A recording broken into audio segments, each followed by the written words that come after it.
talk about some stuff and make a lot of noise. We may be funny, we may be rude, but we got the right attitude. Gonna talk about a lot of crap. Hope we make you laugh and clap. Brookport Best Friends. The Brookport Best Friends Podcast.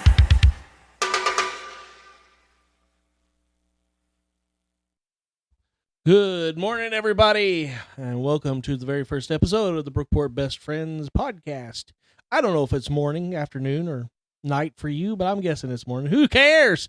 Anyway, I'm your host, Brian, and with me is my co-host, Brad. Hello. And we will be talking about some crap that you probably don't care about or you really, really care about for the next hour. So, here's hoping that you like it. Anyway, Brad, you work a lot. Let's go Yes, ahead I and do. Start at the worst. We'll rip the Band-Aid off. There we go. You work a lot. You work 2 jobs. I do, in fact, work 2 jobs, but one of them is actually not really work. Yeah. The other one is work, physically demanding. Yeah. This is but I like the thing about work is that I've hated the most is like the way things have changed in the past 30 years or so. Because, like, we weren't meant to work 2 jobs just to make ends meet and just to put food on the table and just to live in a house. That is, like, a modern thing. Yes. So, like the way people have to constantly work is just, it's psychopathy. Yes. I remember back when the man could go in to work at the paperclip factory and then, have a house and a car and a stay-at-home wife and 2 kids and be perfectly okay. But now it's like, if you want to put gas in your car, it's maybe a couple days worth of work just to do that. Yeah, gas and like food takes up Groceries. like so much money. And like working a horrible job, like we are not meant to work 60 plus hours a week, and it always boils my bottom when I hear people bragging about how they do that. Like, oh man, you got soft hands, brother. You didn't work an 80-hour shift this week, brother. Oh, the overtime. Man, screw that. Yeah. It's like, I just got off a 17-hour shift and I worked 7 days a week. And it's like, why are you proud of that? You're enslaved. Why are you bragging about being enslaved? You don't even get to see your family. You don't get to see your house. What do you even have in life? Well, you got to work hard to play hard. Yeah, but he doesn't ever get to play hard. He just works. Just on, Friday and Saturday night, where the, couple hours where you toss back a few Bud Lights and You got to slip down some piss water beer, brother. It's a good life. I don't get those people. I don't understand that. Like, it's definitely a blue collar cult thing where it's like, oh man, I live to work, and then there's just, I can't wait to die. yeah. It's a weird place to be as like a civilization that cannot take a day off is one that's going to fail, period. Yeah. Wasted opportunities and wasted potential on some people just because, they're working, like you said, 60 hours a week. I have a friend that has a job. They work 80 hours a week. That's 2 weeks of work in 1 week. In 1 week, and only gets paid one rate, because salary. Yeah, they are doing him dirty. They're bending him over the coals and raking him back and forth with that. Like that's the thing is they do that to people. They make them like, oh man, you're going to be salaried. So you think, oh man, I'm going to be paid no matter what. And it's like, oh no, now your hours don't matter. They're not going to be like, oh well, he's worked too much. We're going to pay him too much, so we're going to send him home. It's, well, now we can use him till he dies. That's all we got to do. Oh, yeah. And we weren't thinking back when we were in high school about, the job market later on. I was always, hopping from one job to another with my friends. Like, hey, you need to work over here with us. Not really thinking about getting some sort of career path or anything. Just one dead-end job to another just because your buddies work there. Yep. And it's like a lot of people still doing that to this day. It's like, I made some choices in my early life that I'm so thankful that I did, because I was like, oh man, I'm going to be washing dishes at Red Lobster till I fall down dead. I do not want this. I do not want this, period. I want the job you have now. Oh, I love my job now. Idle hands spend time at the genitals, and boy, are my hands ever busy. Oh God, we ain't supposed to be laughing in the middle. But yeah, man, it's like I'm so glad things turned out the way they did for me. It's like everyone else is what I'm worried about, because it's like, yeah, I got all the time in the world, but I have no time to share it with anybody because everyone's working themselves to death. Yeah. Now that we have to work 2 jobs just to make ends meet, it seems like nobody has the time, and those people that do have the time, like you said, now, what do I do? What do I do? Mm-hmm. Might as well go back to work. Man, me and the old folks have got it on lockdown until about 11 o'clock in the afternoon. In the morning, it's just me and old folks shopping, and it is so wonderful. The only thing is none of them are in any sort of rush, and I am not in any sort of rush either. So it's like, well, it's okay. If I had to get to work, I'd be like, listen, I know you've only got to get to a grave site eventually, but I've got to go to work. Yeah, I've noticed that with the job that I have currently. I will say it involves driving, and you will get stuck behind that person that has nothing better to do than just to. Well, see, me and my great grandpa, we used to do that around here in Brookport. We'd drive down to the dam and out by to the graveyard, because that's what you got to do. And we'd go 20 miles an hour both ways, and everybody was so mad getting behind us, honking, passing us.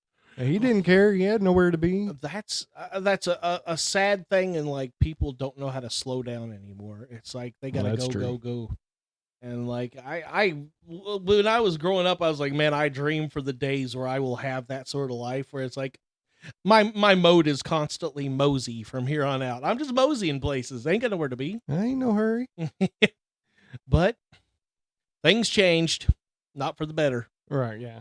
I mean, I've always been that way, though. I've never been in a rush or a hurry to do anything or to get anywhere. Shoot.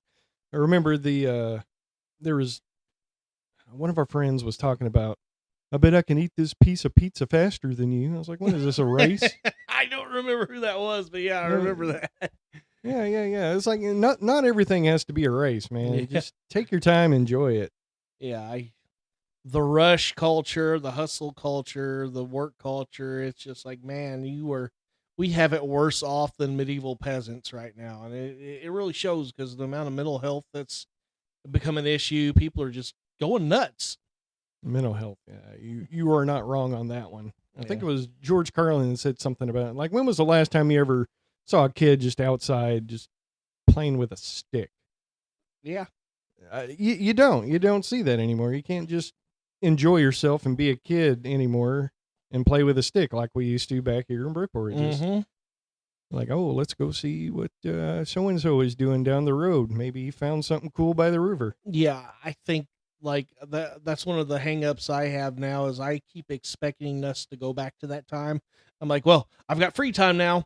Now I get to do all that, but infinite, and I have money on top of it. And it's like, no, we ain't doing that no more. I tell you what, though, your bike has gotten a lot better. I love my bike. I wish I could ride it, but the hoopty. Yeah. It was a lot better than that one. That flung Josh Dykes onto his face onto the pavement as hard as it could that one time. I felt so bad that he was like, "Oh, I was like, "Hey, Josh, the front brake is really tricky. I mean, it'll stick." And he's like, "Okay." He took off riding, and he pulled the front brake, and he just it was like a catapult. He smashed his face right into the pavement in front of Justin Baker's house so hard. And I was like, "Oh, are you okay?" He's like, "Yeah, I'm fine." I was like, "He's not fine." That hurt me just watching it. I did the same on Lucas's bike. He just got a brand new bike, and it was a kind of weird bicycle that had the plastic hubs instead of the spokes in the middle. And I was like, well, this is kind of funny. Oh, yeah, like those old Mongoose trick bikes or whatever they were. Yeah. I was like, let me ride that thing. And I take off, and I get about half a block away from his house, and I just eat dirt. I was like, never mind. Here's my one trick, losing all my teeth. Yeah.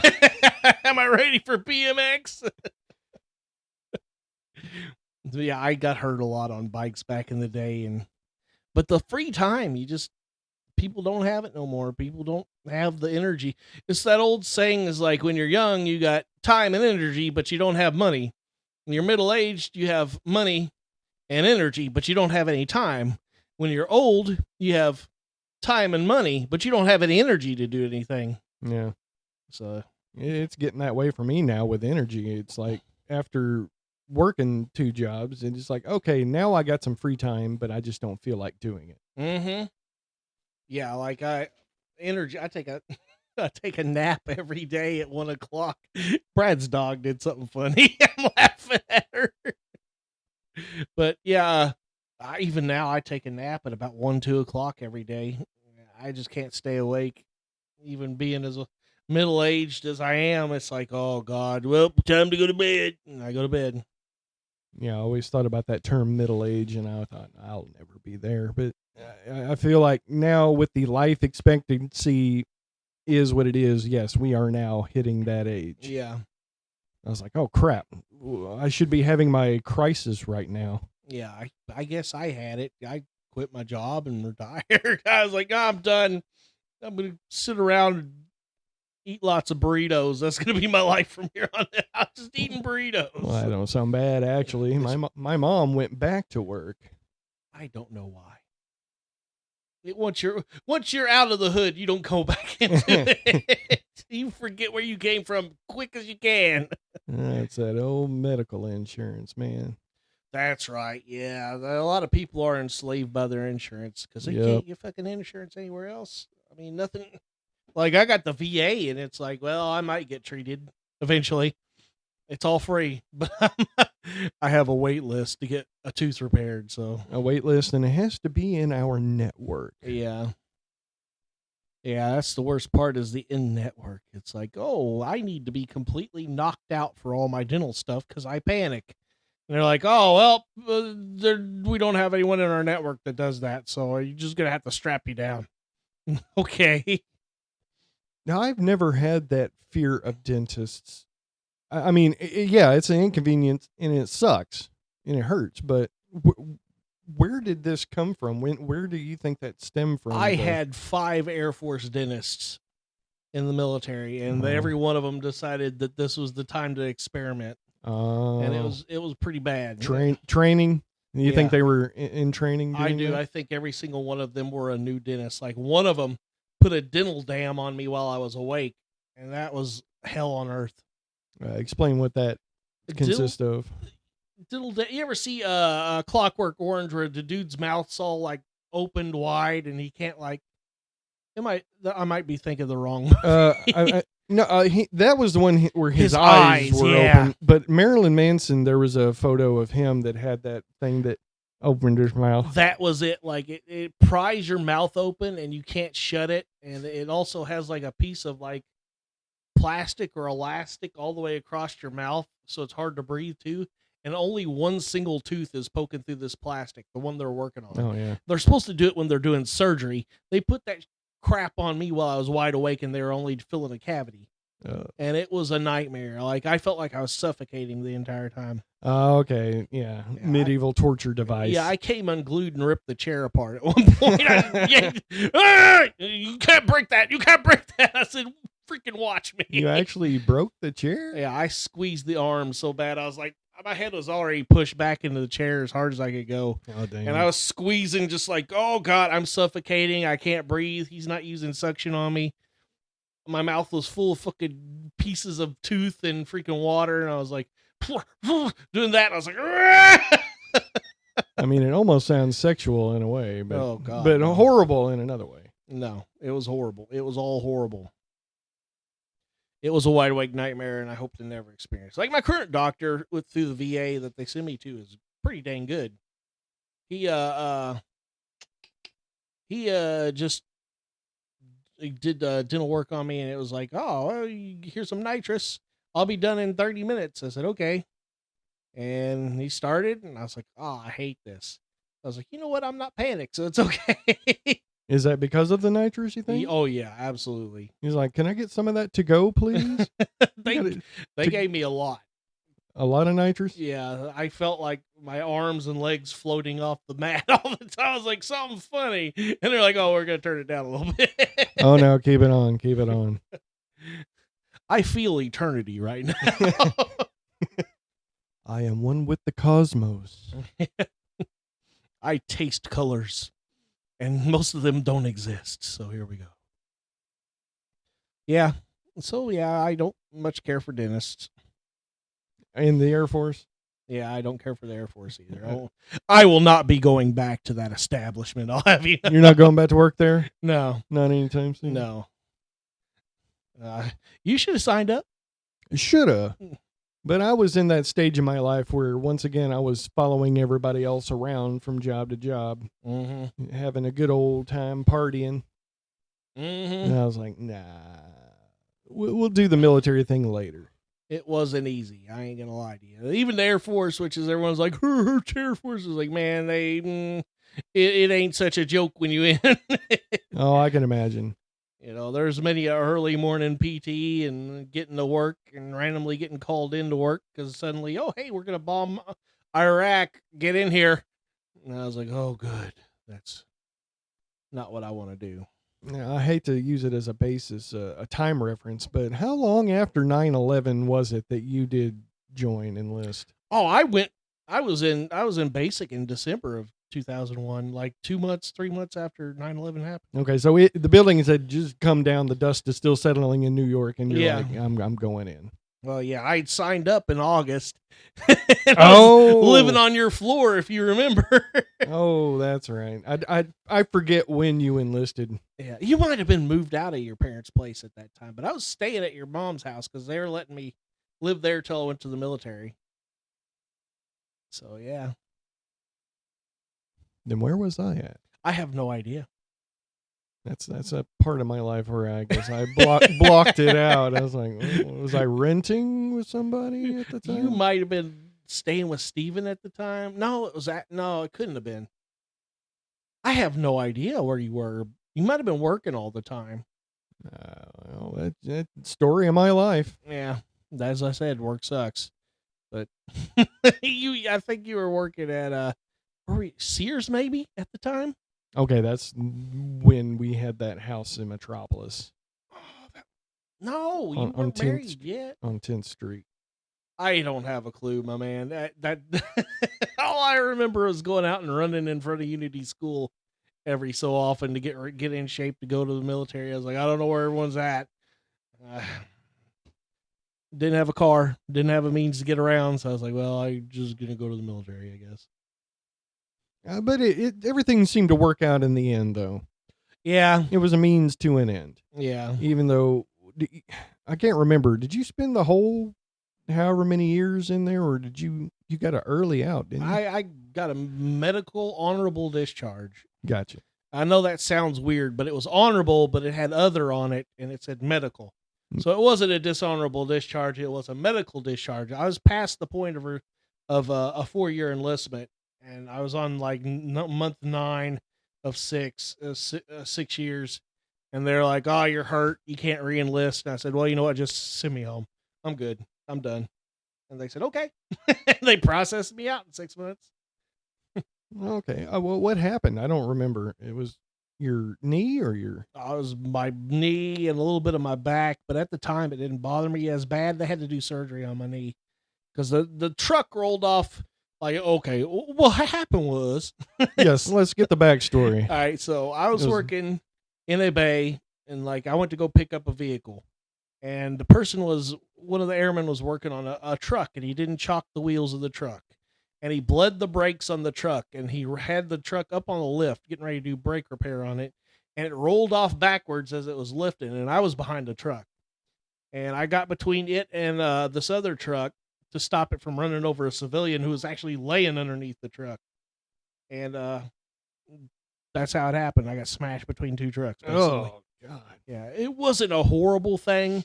It was like it just barely bumped together, and by barely, I mean it had enough momentum to fucking crack my knee pretty good. I pushed it back, took a couple steps, and fall onto the floor. I was like, oh, I can't freaking walk. Good grief. How big a truck was it? What kind of truck A was it? pickup truck. Oh, pickup. Yeah, it was just a basic pickup truck. Oh, okay. It was older than the damn Air Force, I think. It was the pickup truck, and the guy who was working on another vehicle was like right behind me. His name was Gino, and he was a civilian contractor, and he was doing a brake repair too. So it was up on the what do you call those T-bars? Yeah. It's like the little thing you put underneath it after you've raised it up, and you don't want it rested on the jack. I don't remember what they're called. That's how good of a mechanic I was. Oh, yeah. I didn't give me that thing is usually what I say. But it was up on that, and I was afraid it was going to bump that off on top of him because he was underneath the car. I was like, man, that'll kill him if it crushes him. I got behind it and pushed on it as hard as I could, and I got it slowed down enough it didn't bump it off the triangle stand, and that was about it. What did you get? Any like reward or anything? Hell no. Like thank you for saving this civilian contractor's life. Here's no. Even Gino said, yo, man, he kept me from getting killed. He needs to be rewarded or whatever. He was it wasn't all that serious, honestly. It wasn't like, he took fire over frickin' Iwo Jima or whatever. Well, still, you saved someone's life. That's got to be here's a ribbon. Here's a thing to put on your lapel. Something. I'd love to sit here and say that, like, those people, I got along with most everyone in the shop. I didn't like most of the people in the shop. I was an a-hole at the time, and I was kind of fed up with everything, and I didn't like my job. And so they were like, well, you're not in trouble. I was like, I hope not. I'm the one that got hurt.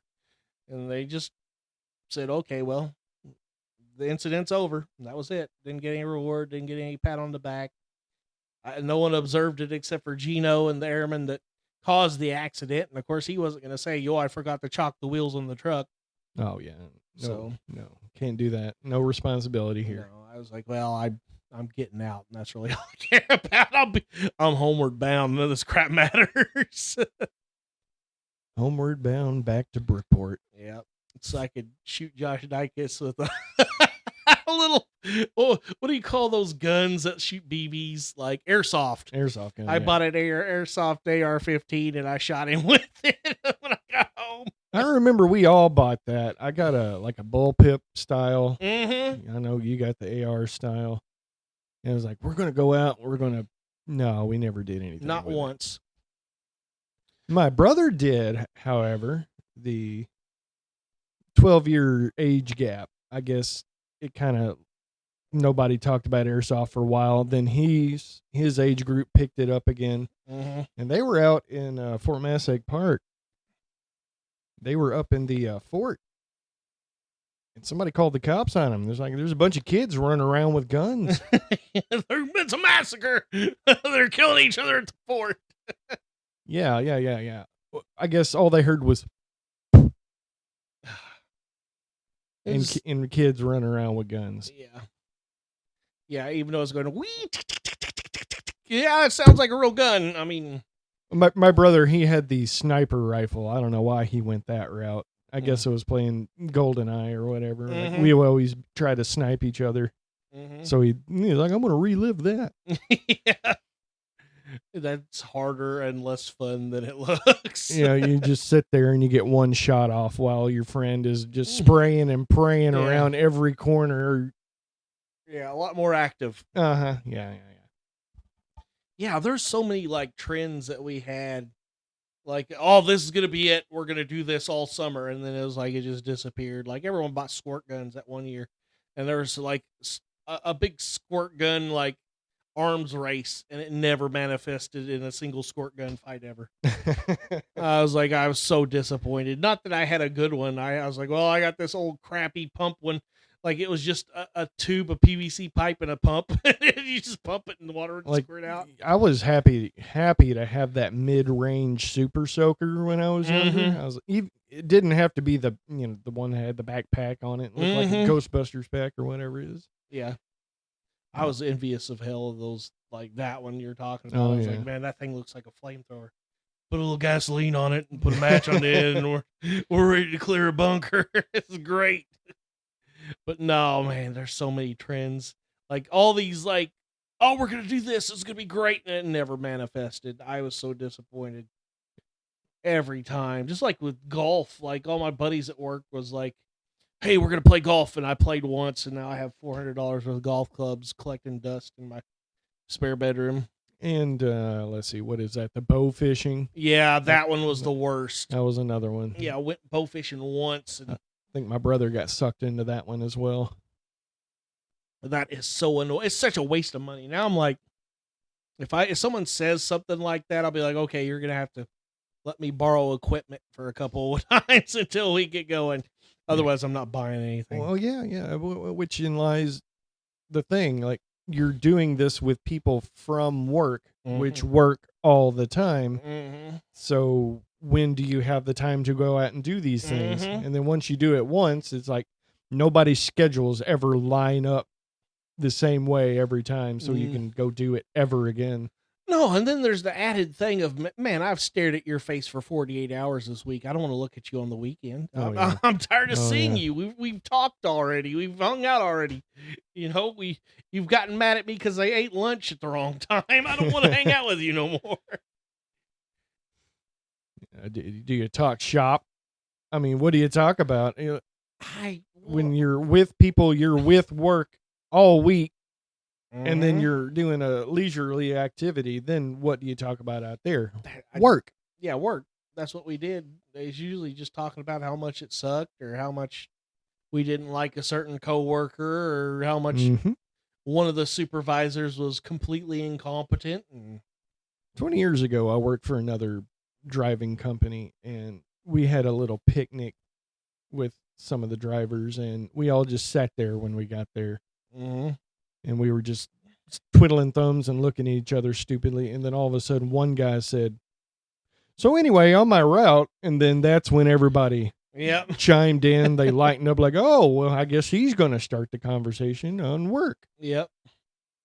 Yeah, I went fishing with a couple, like the management and the supervisors at my old job. And the whole time I was like, man, I really don't share anything in common with these fellas. Other than work. And they specifically said, please do not talk about work while we're here, because we can't discuss these people. And I'm like, so did I tell you that this guy's a freaking idiot? It's so hard not to bring it. I was like, man, this guy slept through an entire shift and you did nothing. Yeah. So how about Frank in accounting? What do you think about him? Yeah. Oh, we can't talk about that. I know.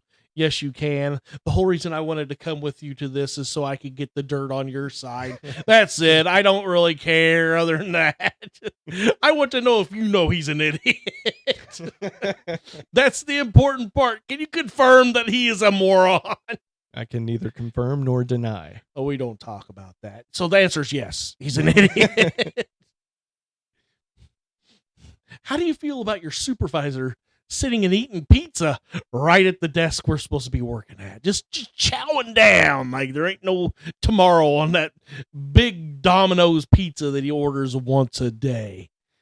The guy's as big as a house, and he's eating himself out of house and home in pizza. 100% of his checks is pizza. Just pay him in pizza. You give us raises in pizza, just pay him in pizza, period. Actually, that don't sound too bad. Just give me a little extra pepperoni, bonus here and there. That's a thing about work, too, is like instead of a raise, they'll be like, hey, everybody, we're having a pizza party. Yeah, record numbers. Hey, yeah, we made stocks are up 300%. We got a $1.6 million profit this year. So you going to give us a raise? No. Here's half of a Little Caesars pizza. Good job, idiot. Get back to work. I don't know if it's funny or coincidence or what, but I was thinking of Little Caesars too as soon as you said that. That's the go-to corporate pizza. Little Caesars is pretty good though. I don't know why it gets such a negative rap for that. I ain't had it in a while, I gotta say. But when I did have it, I was like, man, this is mostly bread. There's like no sauce and no topping on it. It is mostly bread. They had a really good calzone. I ate a lot of gas station food when I was out there driving. So Yeah, that's another thing is like how much of our diets are wrecked because of it's jobs. trash. Absolute trash. I don't see how gas stations aren't like just turning into full 4-feature restaurants or something like that. And 'cause- some of them do have really nice eateries in there, and Mhm. others it's not so good. No, like I go to the gas station up the street from me, and I get what I call Juggalo Thanksgiving, Juggalo Thanksgiving. which is one of their pizzas and a bottle of Faygo. I go eat it in front of the TV. An ICP wedding, as they're called. Whoop whoop. I can't get too much into Juggalo things, or I'm going to say something very offensive and raunchy, and I'm trying not to. I'm doing my best. I've let the F word slip out a couple times, but it is what it is. You're gonna have to get used to that. I mean, that's just in everybody's everyday lexicon anymore. I Mhm. don't even hear it anymore. It's just like and the. Mm-hmm. Yeah, it gets like that. I don't get like it used to be like, oh my god, I'm about to go on a rant about school for no reason. It's like, oh my god, you can't say that. I've heard you use it on the playground 4 times, teacher. What are you talking about? I heard my mom use the F word the other day, and I was like, oh, For the first time. oh, I know she has said it before, Uh-huh. but never out loud in front of me. It's that kind of thing. I'm like, oh no. What has upset her so much to make her say that? I can't even remember what it was, but you can tell she had used that word before, Mm-hmm. and she just let it slip. Mm. And It burns us. I've done that too. I try not to curse in front of the parents I don't know why. I used to it, and I'm like, man, I'm a grown ass adult. I mean, at this point, I've been in the military. I'm 46 years old. You're gonna have to deal with the F bomb every so often. I'm sorry. It's just a part of the culture. Yeah, like I said, you use it so much it kind of loses its meaning. So now Mhm. it's just like the words and the. Mm-hmm. So And I use it as a period a lot of times. It's just I can't help it. It just comes out, especially when I'm excited or angry. Oh, my knees are killing me. or I'll use it at the beginning of a sentence. And effing, and that'll give me enough time to complete the thought. Yeah, it's like the of Yes. Yeah. but it is what it is. I'd rather hear the F word than sometimes, honestly. Actually, I hate that actually, but anyway, yeah, it's just a part of the world. I don't remember what we were talking about before. Talking about this. work. That's right, and that's what usually brings out the F bomb in me the most. I had a breakdown a couple times at work where I said F to everyone and anyone who walked by. Usually I say it in the morning when I get up and have to go in. Yeah. Like, here we go. Yep, the good morning F bomb. I roll out of bed and I look around and go, let it out real loud, and then I get busy getting ready. Or usually when the alarm goes off. Mm-hmm. That's when oh man. Yeah. Let me tell you what is the sweetest of meats. What is the most coveted of desires is I've not set an alarm in 2 years. It is the sweetest of meats. It is succulent to the taste and to the sound. I don't have to do anything. I love it. Not having a schedule like that would have its upsides. I mean, even though I don't go into work until later on, I could probably get away with not setting an alarm because my body every morning at 6 is like, you gotta pee. You gotta pee. Time to pee. Let's go pee. Hey, pee. I naturally do that too. Like I don't set an alarm, but from 6 a.m. till about 7:30 is when I wake up. Mm-hmm. Depending on how late I stayed up the night before. Like if I went to bed at 10 like I normally do, I'm up at 6. Yeah. But it is like I don't have to like it's not manufactured or unnatural. It's like it's my natural rhythm of life now is to sleep at that point, wake up at this point. You got a really good circadian rhythm. After working the midnight shift for God knows how many years you were doing that. 12 plus. 12 plus years on the midnight shift. I mean, I only did maybe 6 months to a year on midnights when I worked at the casino, and flip-flopping your hours and days like that, it'll hurt you. It drains the life out of you, man. Like, it's like I tell everyone that like was going on night shift, I was like, man, you do not want to stay on that forever. Yes, it's the easiest shift. Yes, there's no administration around, but you will wake up one day and it'll be 10 years later and you'll be like, what in the hell did I do with my life? Mm-hmm. And that's exactly what happened. I was just sitting there staring out at the darkness one night, and I was like, what in the hell am I doing with my life? I've not done anything. I have no skills. I have no hobbies. I have nothing. I sleep, eat, I go to work, I poop. That's it. That's all I do. You said it, though. You looked out at the darkness. It was, yeah. And that's exactly what midnight shift is just it's the darkness. There's no sunlight, no... I don't know. It's depressing. Yeah, it is. It's unnatural, like neon lights, not neon, but like fluorescent lights. Just hearing be all night. I was like, oh my God, this is hell on earth. Like the background noise of the back rooms or something. Mm-hmm. I've read so many books on nights, and I was like, I'm so tired of reading books. I'm so tired of fighting off sleep. I'm so tired of boredom. I want to quit. So I did. I quit. I got that note from the good old government that said you don't gotta, and I said I ain't gonna, and I quit. Right. Do you have any plans on anything else anytime soon? Like this? Because I feel like once you retire, our Social Security and all that's only going to be good until, what they say, it's going to run out in like 2032 or something like that. I've been denied Social Security 3 times. I'm not applying ever again until I get 67. Yeah. And then they have to give it to me. So that's the end of my I don't care no more. Because I was like, well, you might as well like try to get it now before you need it, and they're like, no. They denied me 3 times, and they're like, oh, well, you could technically work. I was like, yeah, I could technically work if I wanted to go to the Easter Seals and make freaking, pottery that maybe I could sell online or something. I don't know what you expect me to do. Like, I can't stand, can't run, can't freaking lift anything really, except for weights.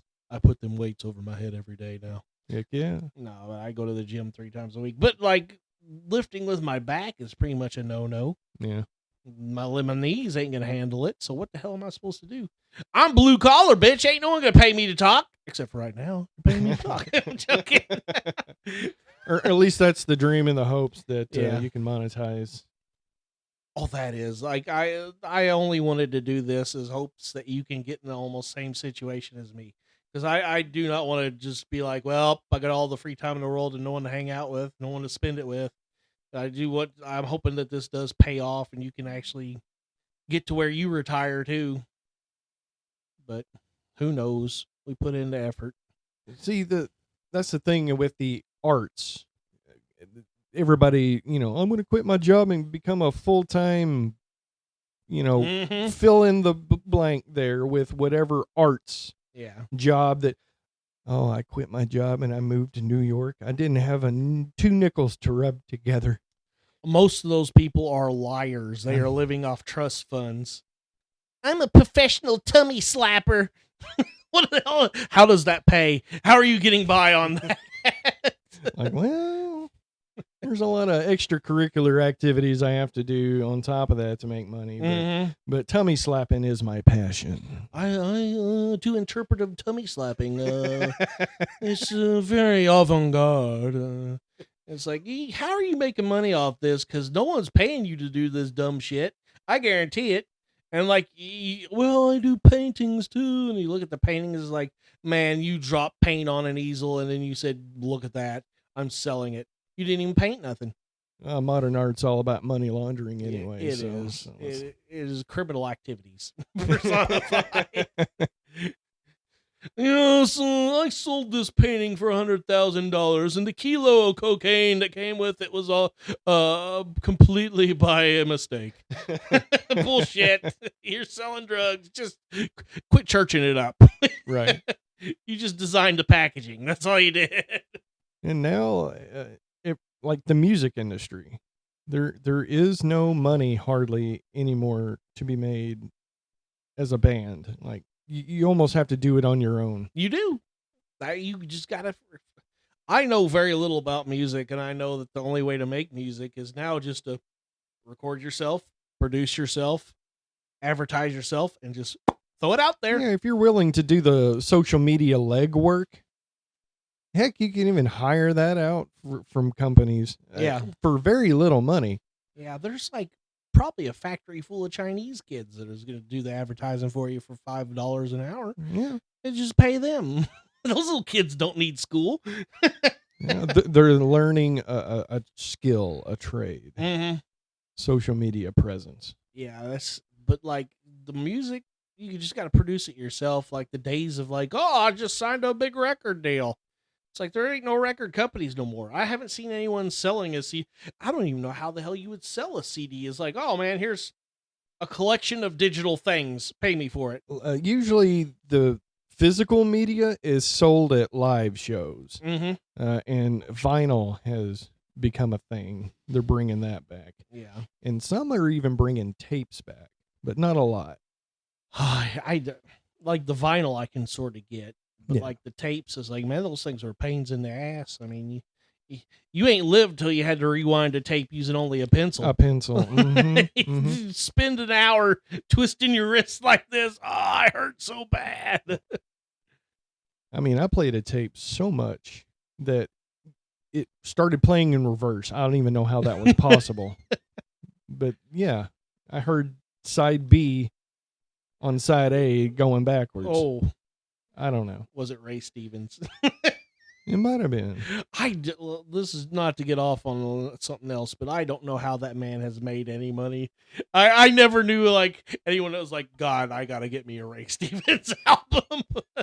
Well, I contributed to that. Yeah.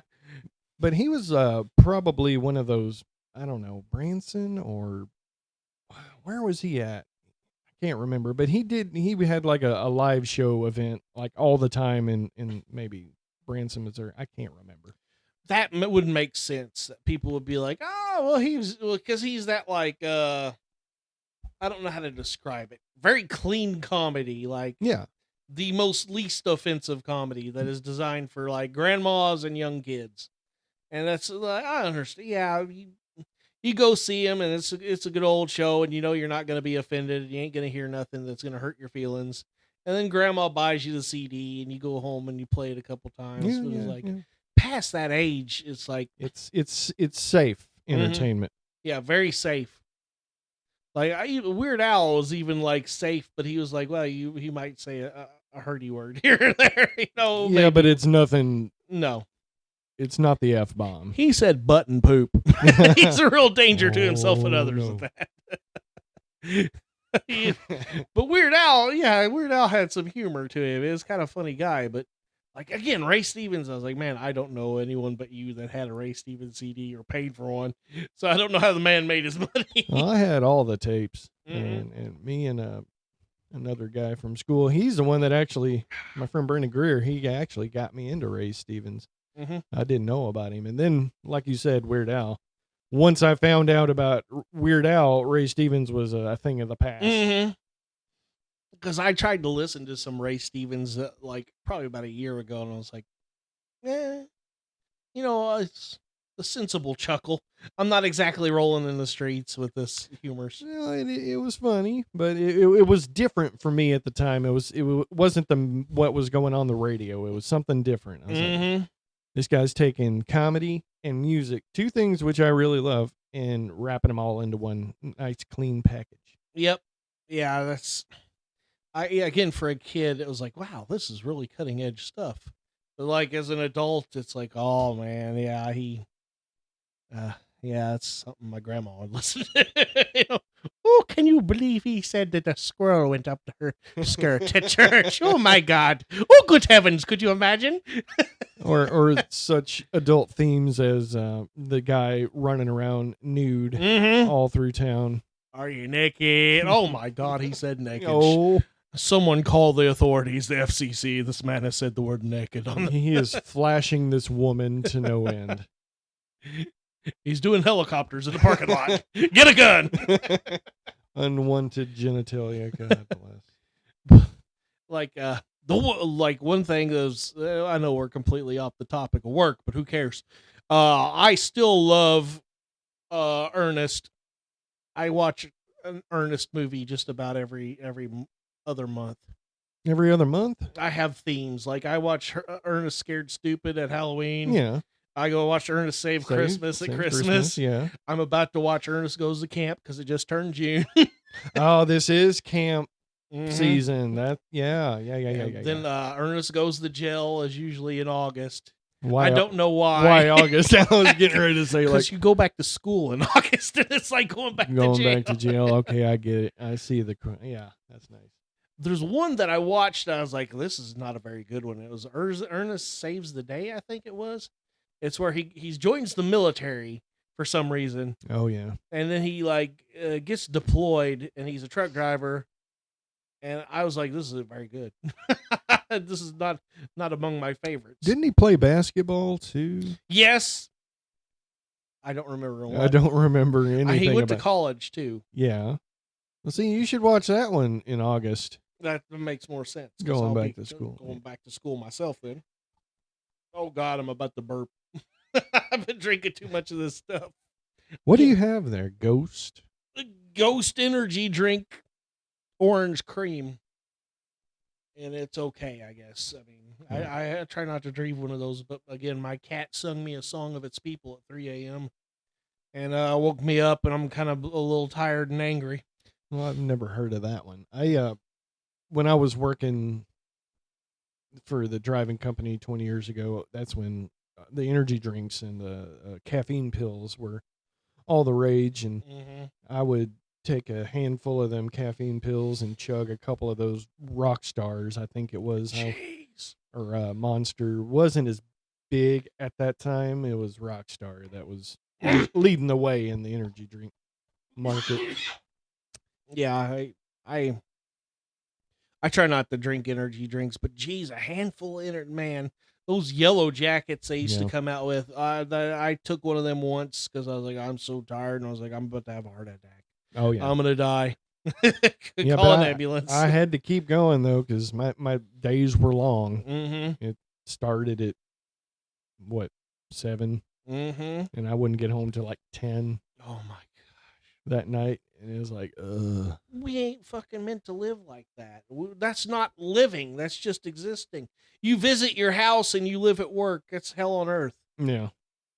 I don't get why people are so okay with this. Like, well, what else am I gonna do? I was like, well, I There's don't. plenty of other things you could be doing. Yeah, Trust like, you. The more me. productive is to arm yourself up and start popping caps in everyone that's making you live like that. That would be more productive in my mind.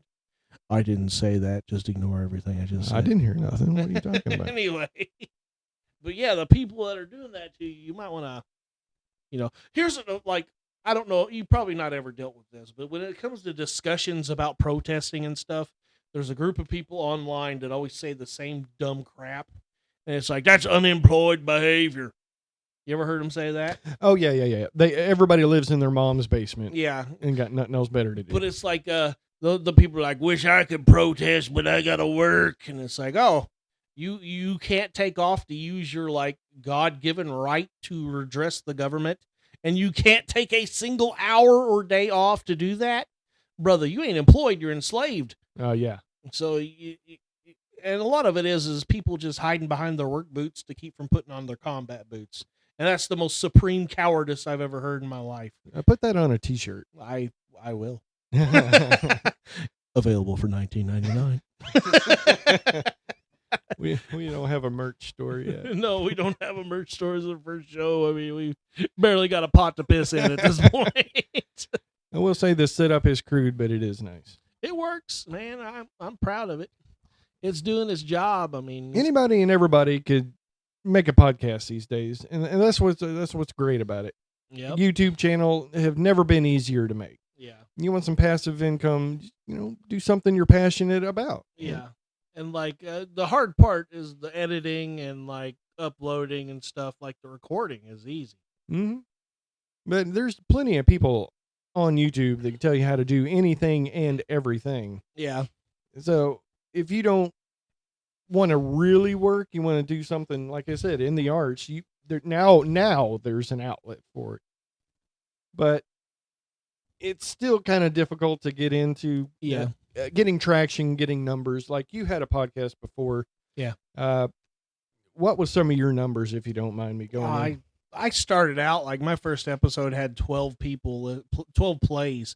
That's not even people. Like I was 3 of those plays, listening to myself, making sure, oh, did I do it right? How stupid did that sound? But it was like 12. And then by a year in, my first episode, I think I was up to 160, 170 plays, which ain't bad. And then I had a real popular episode that I was like, man, that was money. And I did like 400, 500 plays. And I was kind of pleased with that, but it is what it is. And here's a little advice to you if you're listening and want to do the podcast. Don't use copyrighted music because all of your work will disappear in an instant. Yeah. Believe it or not, Breaking Benjamin are not friendly to podcasters. It's not them. It's the label behind them. Yeah. They're going after anybody and everybody over copyright law right now. You can't even hum a tune adjacent to something that already pre-exists that is owned by Warner Brothers Entertainment. Yeah. You'll get slapped with what do they call that? Just a copyright strike? What is it? DMCA or something like that? I don't remember. Yeah. It is a copyright strike. And I used 30 seconds of instrumental off of one Breaking Benjamin song as my intro. Yeah. And they clapped my boys for that. Everything disappeared in an instant. And I said, well, that's the end of that. I'm not going to re-upload every episode because I had like 120, 130 episodes. And I was like, I'm not going through and re-editing all these because I've already lost the numbers. I've lost the plays. I'm demonetized. What's the purpose? Well, now that's the great thing about these AI programs that you can just like, oh, well, I want a song that sounds like Breaking Benjamin. Mm-hmm. And you can have it in any style and any length. Have anybody sing it. Have you ever dealt with that AI music production stuff? Before the other day? Yeah. No. That was the first time? Yeah, and it was easy. I had a good time doing it. I was like, holy crap. Like, I made a couple songs. I was like, dang, I want to listen to this over and over again. Now, I should preface this by saying that I myself am a musician where I can play all the instruments, and you cannot. Yeah, I have no musical aptitude whatsoever. I don't know. Like, my hands just don't work like that for some reason. But yeah, I made an entire song just by using AI, and I said, hey, you know what I want? Here's what I want. Here's the lyrics. Make it happen. See, everybody's an artist these days. Yep. It don't take much talent. But that's the problem. It hasn't made. Excuse me. Can I talk? Take 2. Take your time. Just go ahead. It's like it hasn't taken much effort in years. Like the opening of the door of the crap art was the big communist Red Scare where they're like, oh yeah, this guy that's like literally just dragging a brush across a canvas is now just as good as like Michelangelo and stuff like that. It's like, no, Pip farting on a snare drum is not as good as like Mozart, my friend. I'm sorry. Yeah, I have noticed that too. Like even in house construction, like everything's gotten kind of duller, soulless. Yeah, that's another way to put it. It is a soulless, here's something most people don't know about me is I love architecture. I love studying it. I love looking at it.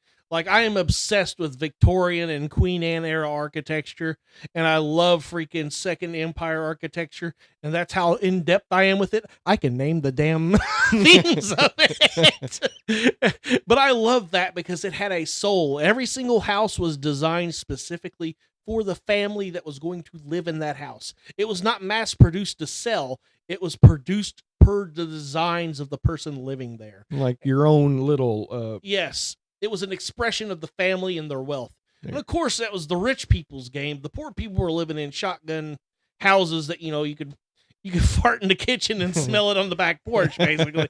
But it's like for that era, that I guess it was called the Gilded Age, because that was when like all the robber barons had all this money and they started building these extravagant mansions. But I love that so much, man. I want to be a Scooby-Doo villain. That is my goal in life. Oh, with like the hallway with 1,000 doors facing each other. Yes, and I like the big picture where the eyes move. I was Oh, like, yeah. I want that to be me. I want to be that guy. Or like the Addams family. I was always impressed with the representation of their house. That is a Second Empire house. That big the excuse me, can I talk? Would you shut up and let me talk already? But the way the roof slopes upward, it's a real steep roof. And then it has the wrought iron gate on the top, not gate, but the fence on the top. And then it's a flat panel roof. And there's always the central tower. Yeah. I'm describing the Addams family house. Right. That is Second Empire. Queen Anne has like round gables and round towers. And it's a mixture between the two almost. And I love those designs so much. But yeah, the Addams family house, oh my God, I'd love to live in that freaking thing. Yeah. The job that I do have, I get to see a lot of the parts of our area and where everybody lives, every subdivision out in the country. It doesn't matter. I'm seeing houses all day, every day. And I've noticed that what's trending right now is the white house with the black, I guess the shutters or the roof, and then the wood for the posts, like on the front porch. So it's white, black, and wood. That's all. That's all. Tier minimalism. Minimalism. There's the soulless minimalism. There's the word. But that's what's trending right now. If you want to fix something up and flip it, usually that's what people are doing. Yep. These dumb SOBs will buy these beautiful houses and they will whitewash the walls. They'll whitewash the doors. It will just be as soulless and lifeless and just, you got turds with more design than these freaking houses. And then they'll just flip them, and it's because the next family that's going to move into them isn't going to stay in them. The third family that's going to move in them isn't going to stay in them. The fourth family that moves into them, it's going to fall in on top of them. Probably because no one can afford the mortgage. No. On it anyway in the first place. No. So they're not thinking long term for anything. No. And all these construction companies building these godless, soulless hellions, these death traps on freaking stilts are they're just mass producing them to pump them out, turn it into a neighborhood, a gated community or whatever, and then sell. They don't care who's going to live there. Someone's going to buy it because they ain't got much choice. Well, see, they used to say that buying a house was a good investment opportunity. Do you still think that is the same? Buying land, yes. Land, but the house itself can be a detriment. Well, I mean, it's never a bad thing to have a house, but if you look at it, like they're skipping a whole bunch of like standards on the constructions. Like a lot of times the beams in the ceiling don't meet, and they're held with like metal, like tin flaps that like, I don't know what you call them. I'm not that into construction, but well, let's put it this way. Nothing is up to code. No. The Queen Anne and Victorian era and the Second Empire era was timber construction. What we have now is twig construction. 2x4s aren't 2x4s. Particle board. Yeah, they're thin. They're again particle board walls. Yeah. The roofs are all like they're not done right. It's all ass. Yeah. It is mass produced. Everything in the modern era is mass produced garbage. It's soulless crap made in China or produced here made of shit from China. Oh yeah. I could go on a rant. It makes me mad because I don't like it. I bought a chicken. I'm gonna get on a rant real fast. All right. I bought a chicken water from Amazon. I paid $200 for this POS. because I was like, this thing ain't gonna break. It's gonna be good. I went to go and like change the water out in my my last remaining chicken's coop. I leaned it over to dump the water out, and one of the cups broke off just from gently leaning it over. I was like, I looked at it. I was like, I'm not even gonna bother repairing this. So I lost my temper a bit and bashed it against a tree till it didn't resemble anything I knew anymore. And I just let the chicken out. I was like, roam as you will. God, your fate is in God's hands, chicken. Go where you will. Like your fate is in the fox's hands. I don't know where he went. Honestly, that was 2 days ago. Oh, he got. Yeah, well, he was the last one. My other chickens had all died, and I was like, I felt horrible leaving him in there in solitary confinement in my pen. I was like, I don't really want to feed you and water you no more, and you're miserable, I can tell. So I tell you what, there's hens next door, and there's an entire world out there. You go as you will, chicken. I let him out, and that was the last I saw of him. He's either living the good life or he's in the afterlife. Which one, I don't know. Probably the latter. Yeah, probably, because I have a bobcat living out behind my pond, I think. A bobcat. Mm-hmm. Oh, good Lord. I have no idea. It's something big, because it killed like 2 or 3 of my chickens. And then I started pinning them. It got 2 or 3 of them anyway. I don't know how. Yeah, I didn't think we had those around here. Bobcats? Well, I have seen a big cat of some sort down in Kentucky, but I didn't know they got up this far north. Oh, bobcats are everywhere. I They are like, I guarantee there's some that live down by the river. Well, they keep to themselves and pretty quiet. They are very good at staying unseen. They're one of those very like they come out at night and they don't mess around with people. But I mean, if there's possum and raccoons, there's a bobcat eating them somewhere. We get armadillos now. Yeah. So I guess anything and everything can migrate. And yeah, there's armadillos dead outside of my house. yeah. I was like, I haven't seen these things since I was in Texas, and here they are. Yeah, they're running around Brookport. I remember back when we didn't have them things, and now we do. Mm-hmm. That's so much. Like, how messed up is, well, I don't know. I'm of 2 minds. It's like, one mind, I know history because I know that like environmental changes is just a part of living on Earth. It happens.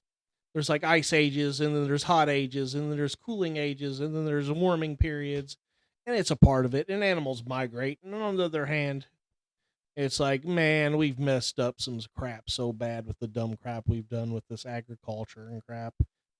Like, I haven't seen a monarch butterfly in years. Oh, what the hell? We jumped from so many topics. I know, but I was actually thinking the same thing riding around the other day out in the country. I was like, I saw a butterfly, one, and I was like, man, they used to be everywhere. And grasshoppers, I couldn't walk out in my backyard and not get pelted by 30 grasshoppers jumping around. Yeah. Now there's nothing. I remember as a kid at like 8 or 9 years old, I had like an ice cream bucket and I filled it full of grasshoppers one time. Yeah. And I have no idea what I was going to do with it. But I eventually just opened it up and let them all out. I mean, did you have like the little mason jar? Yeah. And you're going to put them in there and maybe like a twig and a stick? Yes, I did that to resemble what it's used to. And they did not last long because I had no idea that the grasshopper had to eat things. I was like, oh, it's in a jar. It'll last forever. Man, that thing was probably on his desk doornail already.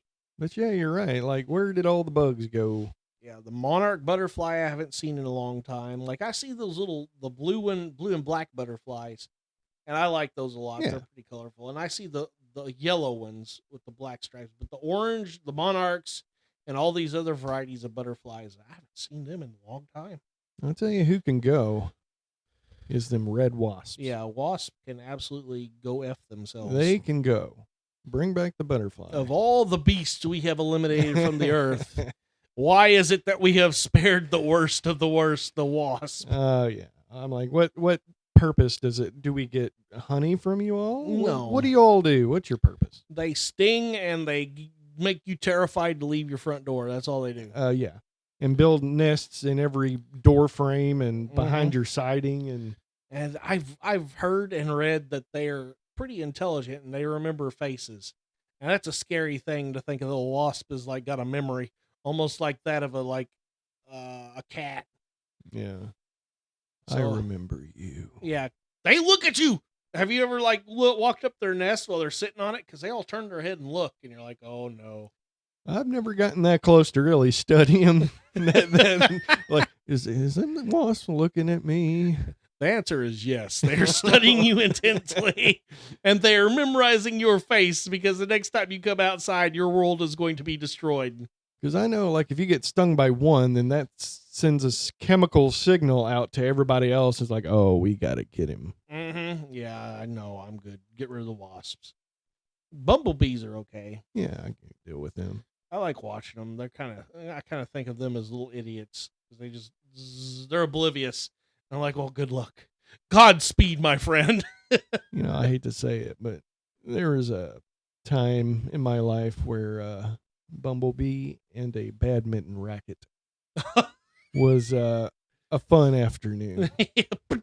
I was always too scared to mess with like any animal that buzzed. I was like, no, we don't mess with them. They seek revenge. But I was never like mean to any animals. I always loved frogs, and whenever I heard people like doing horrible things to frogs, I was like, that frog didn't do nothing to you. And see, that was like, wasn't that the first episode of Beavis and Butthead where Yes. they did something to a frog? Yeah, frog baseball. Frog baseball, that was it. Yeah, I love Beavis and Butthead, but See, I don't remember much of that. But yeah, you're right. Like, I know I shouldn't have hit them bees with that racket, but wood bees, those are the ones that are the easiest to get because they just they Yeah. hover there. And it's like, swat the hell out of the bastard. yeah, I just heard the word bee and I was like, well, I feel no remorse for Yeah. these things because they sting. So I guess my rationale was they deserve it. They had Mhm. the potential to sting me.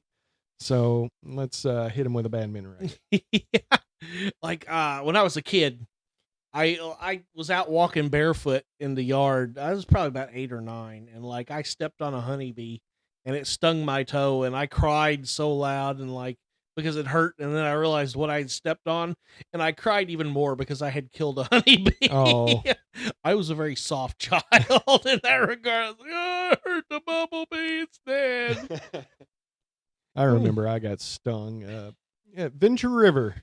Oh man. And my dad, he smoked, and so here comes the tobacco. And Oh. they're going to put it on there. I don't know what the tobacco, what's it supposed to do to... It's supposed to suck out the poison, but I don't know how much bee poison gets shot into you to begin with. I don't know. I just, once again, barefoot, running around. Mm-hmm. I got stung.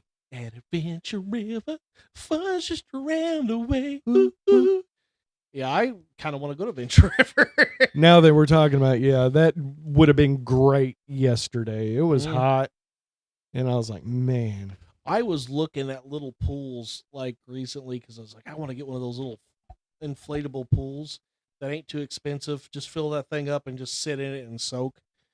But I'm like, oh, I'd look like a weirdo. But then at the same time, I'm like, I don't give a crap. Who cares? I'm 46. I am a weirdo. Go F yourself. I don't care. I'm going to do what I want. Yeah. I'm going to sit in this little kiddie pool. I'm going to soak. I'm going to sip on my high C, and you're going to like it. You know, what's funny is I had a Capri Sun the other day for the first time in a long time. My brother's kids, you know, and I just was like, you know what? Let's see what this is all about. I take a drink, and that is the worst tasting beverage I have. It just don't hit the same. It does not hit the same at all. They changed the ingredients, I think, because I had one like a long time ago, and I was like, this is kind of mediocre. It was disgusting. Why did I like this as a kid? I don't know. They always say your taste buds change like periodically. They do. I'm going to get in some inspirational crap real fast because it's like I thought about this all the time. Is they say that every 12 years, 100% of your body has regenerated. Yeah. So you're not technically the same person you were 12 years ago. No, all your cells are different. Yeah, you're a completely different person. So reinvent yourself every so often. Be okay with change. I've always sort of been like that after I realized that was the truth. I was like, oh, yeah, that's all right. Like, I love fucking sauerkraut now. And I'm like, 20 years ago, I've been like, you are a madman eating that crap. Out but of your mind. I eat it on like a Reuben as one of my favorite sandwiches now. Nah, keep it. Keep it. Reubens are delicious, man. It also makes your stomach healthy, which is what I like. When you struggle not to poop yourself, you'll enjoy the Reuben too. Oh man. No, the German heritage side of me is like, you should like it, but it's not for me. I don't want to eat it by itself, and I'm not to the point. I'm an old man that's like, sausage and kraut. That's what I want. No, thank you. Reuben, yeah, I'll eat that, but like past that, no, I'm good. Sauerkraut, no, I'm good. I think that was the punchline to one of Weird Al's songs. What he really wanted to tell somebody after a 10-minute long song was, I hate sauerkraut. That's all I'm really trying to say. Man, Weird Al is funny. The good old days of Weird Al. Seeing him in concert and all that stuff. Yeah, he's still touring. He's out there, still at it, putting out new music, just not in, I guess, physical form. I don't know. I haven't really seen a place that sells CDs too much anymore. Yeah, again, I go back to the subject. I don't know where the hell they're like you buy a CD at even, but like, yeah, like the day he passes on is going to be almost as bad for me as the day Ernest passed on. I was like, man, we lost a hero that day. Mm-hmm. Those two are my like childhood. Those are my guys. You know? Yeah. Good old Ernest. Yeah, it seemed like the kids nowadays won't have that type of personality to look up to in their media, because they can just be like, why? I got this IRL streamer on Twitch right now that I'm paying a monthly stipend to. I don't get that. Like the amount of brain rot kids are low. The old man rants. Here we go.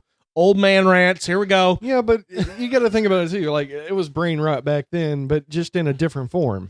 It wasn't so much, but like there was some cleverness involved with our old crap. Like you had to like come up with a skit, and there was sort of like a joke and a punchline. This is literally just noises. They're like what Ren and Stimpy used to watch on TV. The boink, bink, bow, bink, bow. That's all the kids are watching now. And there's like a face with bug eyes shaking its head side to side. It's like, what are you watching? Jesus, is this Satan? What are you watching?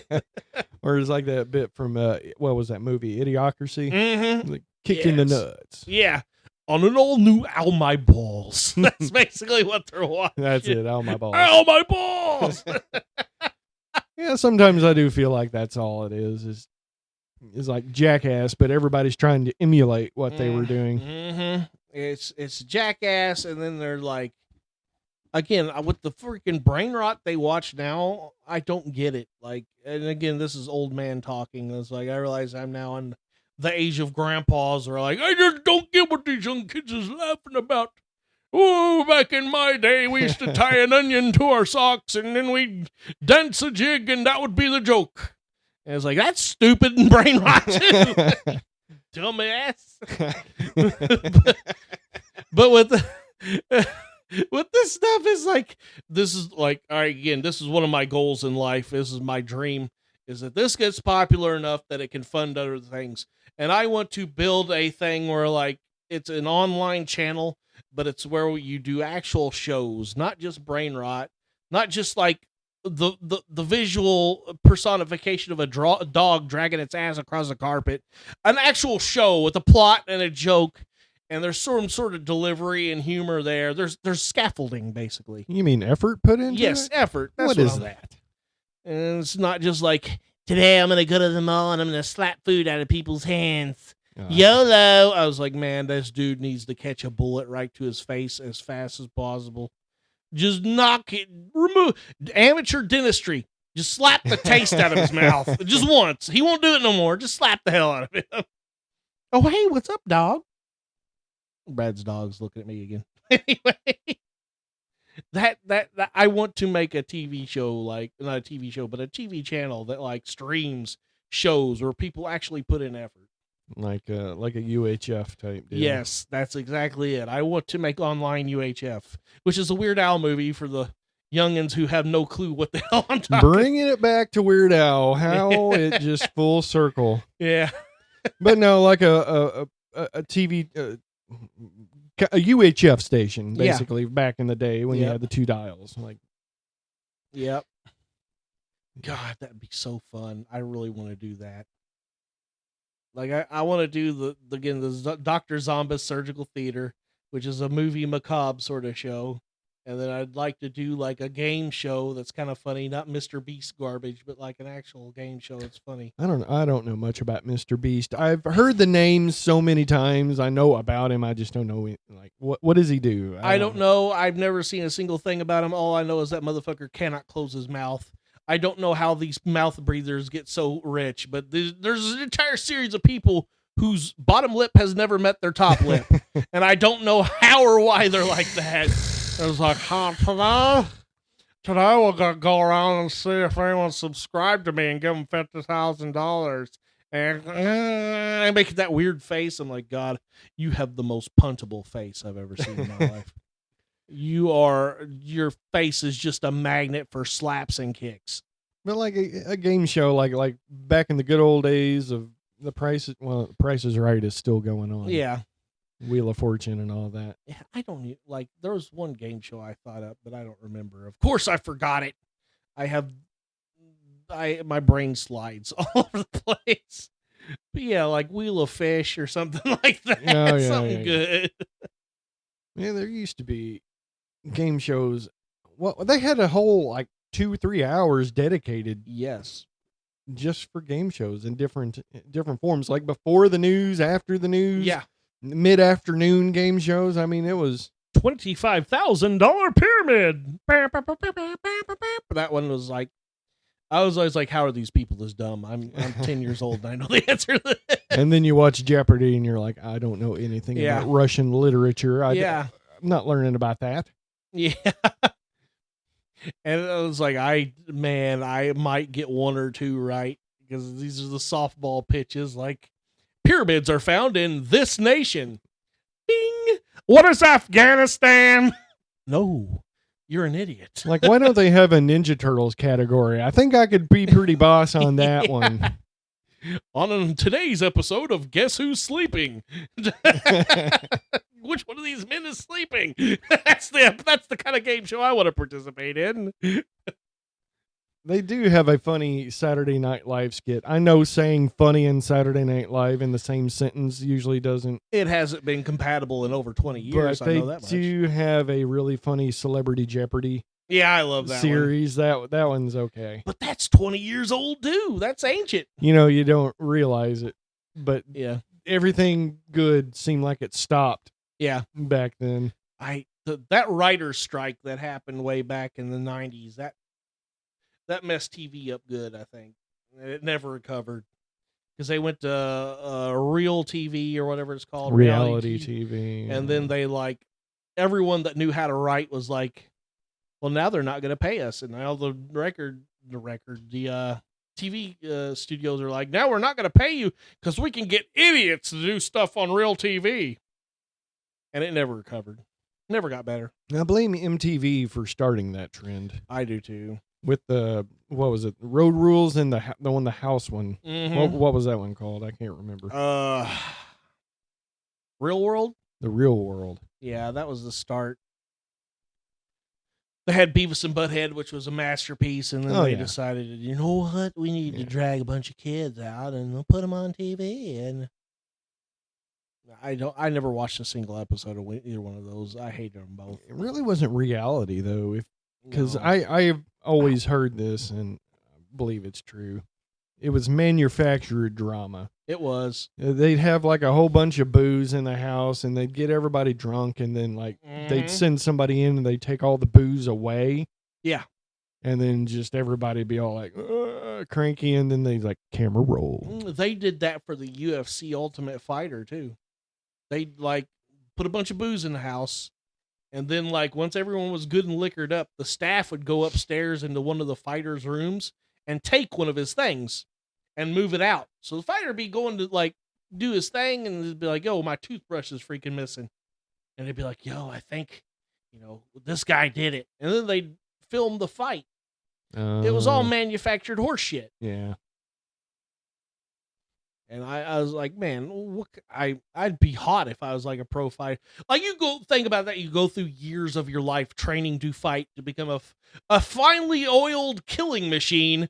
And now some clowns are going to play some bullshit on you while you're on your TV show. Yeah, we took your underwear and we dunked it in like cooking oil. Isn't that funny? I'd be like, I'm going to bounce your skull off the pavement till you don't think so good. You best clean that shit up right now or I'm going to fucking fold your clothes with you in them. I would not put up with it. I'd kill him. Staff is going to get broken. That's all there is to it. Just goofy crap that they got away with these shows, man. But like you said, it was easy to make, cheap to make. Mm-hmm. Stupidity has gotten to where it's more rewarding than being intelligent, and I hate it. Like anymore, if you actually put effort into something, it's like not as what's the word I'm looking for? Profitable? Yeah, there you go. Yeah, because you got to pay people to put in effort. You got to have writers, and you got to have not uniforms, costumes, and all this stuff.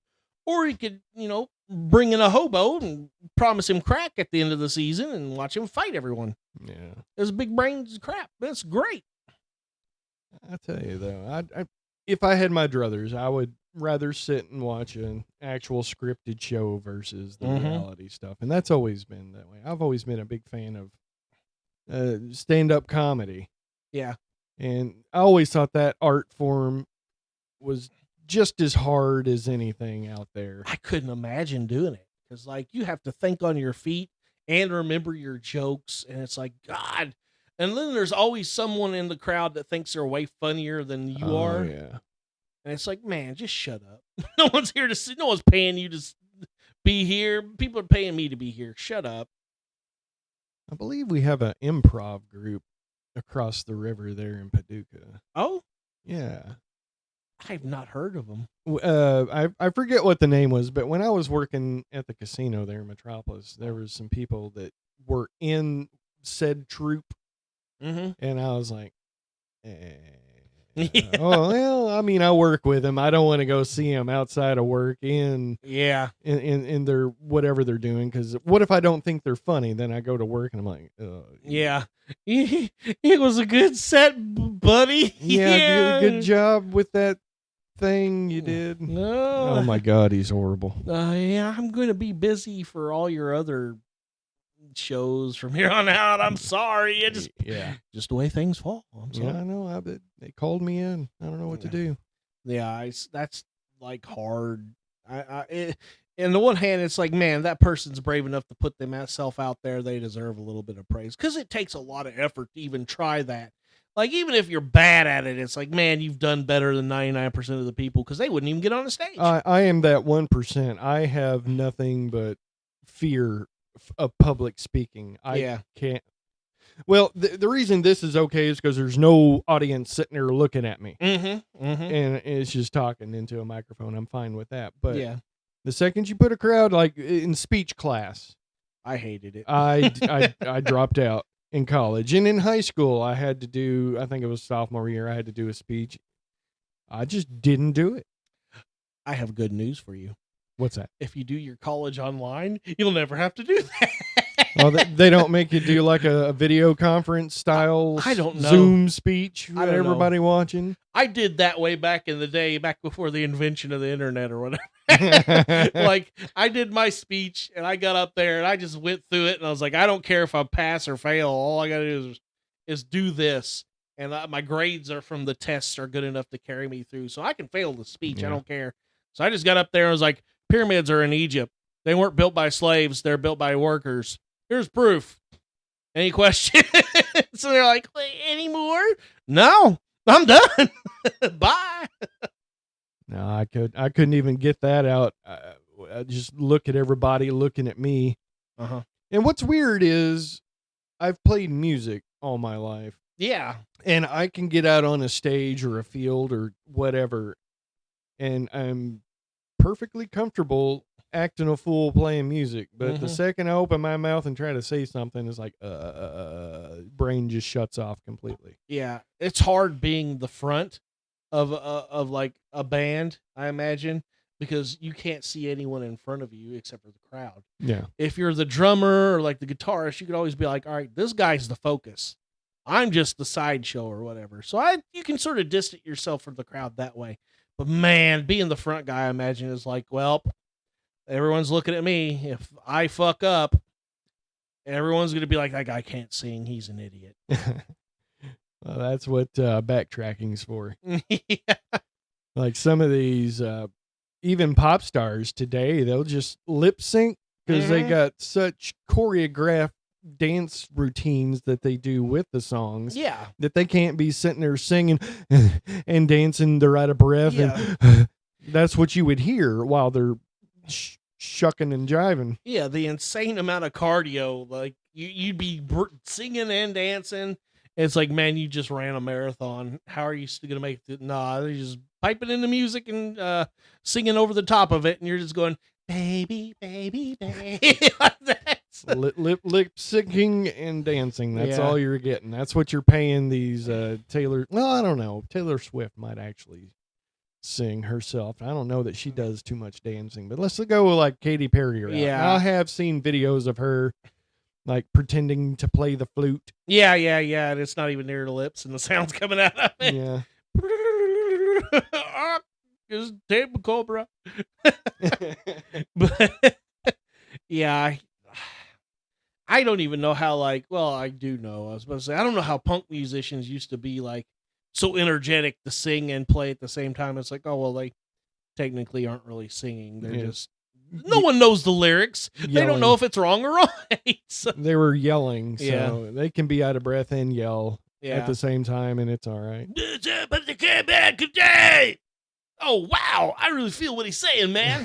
What'd he say? I had a pancake the other day. Freaking deep, man. What a musician he is. I know hearing stories about Kurt Cobain writing lyrics Mm-hmm. for, I think it was on the Nevermind album. Mm-hmm. That he would write the lyrics maybe 30 minutes before they would actually go in and record the song. Yeah. Oh, man, that's quite a bit of stress. I'm not sure that I could do. It's like, well, I got to bust out a song right now. Some people work good under that kind of pressure. I Mhm. mean, that brings it out of them. Like, well, since I'm on the spot, here we go. I consider myself a skilled dilly-dallyer myself. Like, I won't start a homework assignment till like an hour before I have to turn it in or something. Yeah. Like that, what my last project for college this semester was, I was supposed to do all this and that, and I was just like, I'm just not going to do it. Screw it. I always was a procrastinator myself. I don't feel Mhm. that I worked better under that pressure. It's just that I like, why am I doing this in the first place? Mm-hmm. It's like, well, I guess I need the credit, so here we go. Let's do it. I always like, I have to do as well as I can on my homework, so that way whenever these big projects come up and I know I procrastinate, I can just be like, it's not going to fail me. I ain't going to do it. Yeah. Screw it. That's a good place to be, where it's like, it doesn't matter anymore. I've technically won. I'm not going to do your final project. See you later. I never even did the project beforehand. What are you talking about? You got to go back to college. No, it's a different world. Let's not say we did. you can finish up, get your degree and whatever. I started the music education degree, but then realized I don't want to be a teacher. I've dilly-dallied with the idea of being a teacher a couple times, and every time I was like, no, I'm not doing 8 years of fucking college to make $12 an hour. No, I'm good. Now, my youngest brother, he ended up taking that path, and he's happy-ish with it, but he also said that, if he went in to be a real estate agent, he'd be making a lot more money than he would be a high school band director. Yeah. Which I should also mention that it's a affluent high school north up 30 minutes south of Chicago. Mm-hmm. So there's a lot of money up there, but still, it's just not enough. Those things don't produce anything that's sellable. That's why no one pays teachers, because it doesn't produce anything that's marketable. It produces people. But those people are going to be people either way. No, yeah.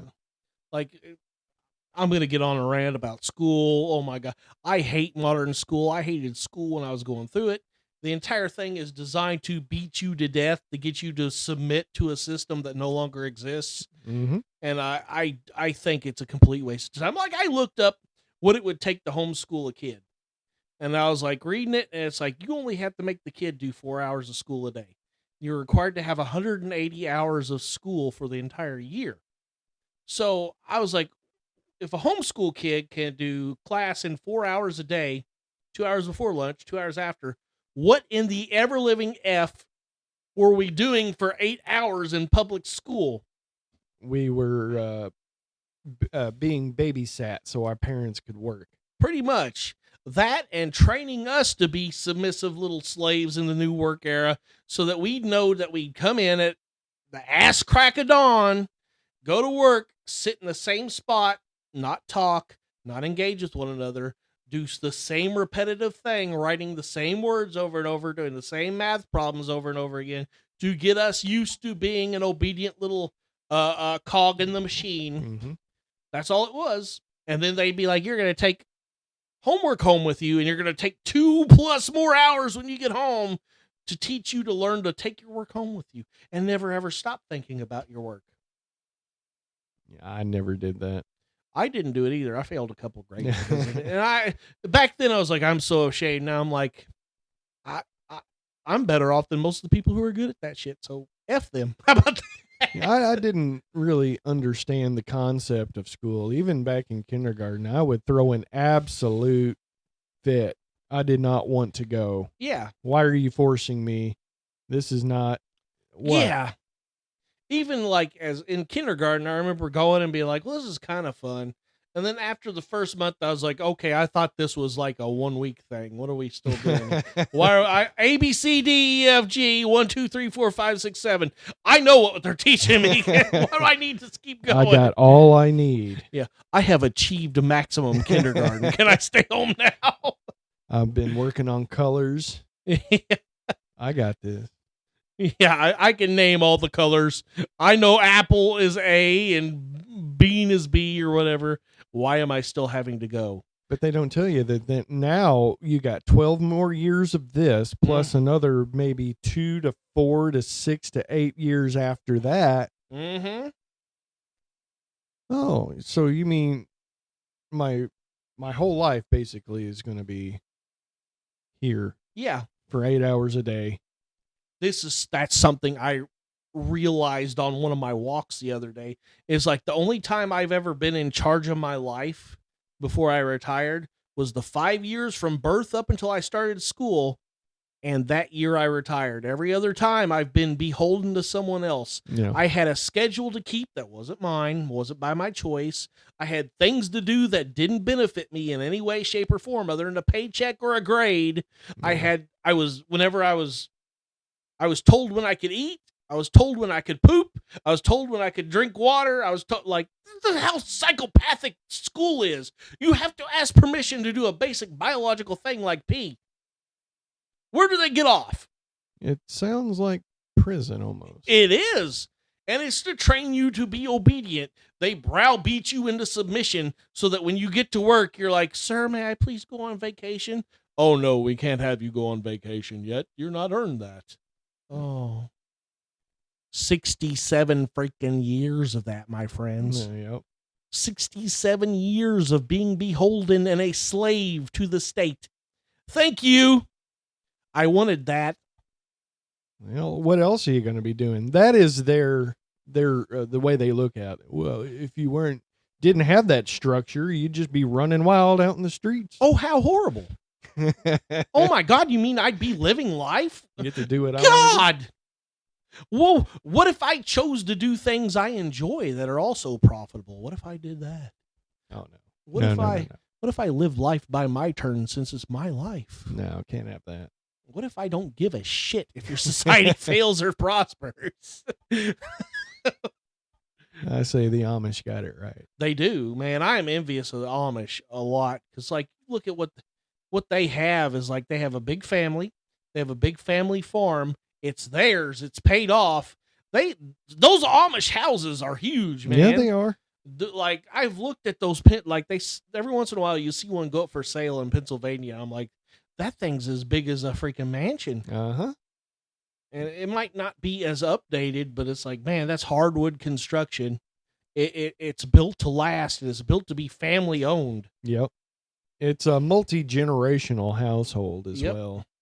If it wasn't so plain, that's the only thing that I disagree with Amish live. Well, there's a couple things I disagree with Amish living, but that's one of the things. Like, it is very plain, and that's based on their religious beliefs. But other than that, it's like, man, that thing is like, it could probably take a missile and be like, oh, we're fine, we'll rebuild it tomorrow. It'll be up, next Tuesday. But that sort of like life where they own the farm, they work by their terms. Yes, there's things to do. There's always chores, but it's their chores. Yeah. It's to benefit them. It's like, how much of your life is not to benefit anyone that you know or care about? The only benefit is to the company you work for. It's not really to you. Yes, they do give you money, but yeah, if the money was worth more than your time, they wouldn't pay you by the hour. They pay you by the job. Yep. Your time is worth infinitely more than their damn money. And I can't like get people to understand that. Like, I do this test on people, and I haven't really done it to anyone, but I want to do it.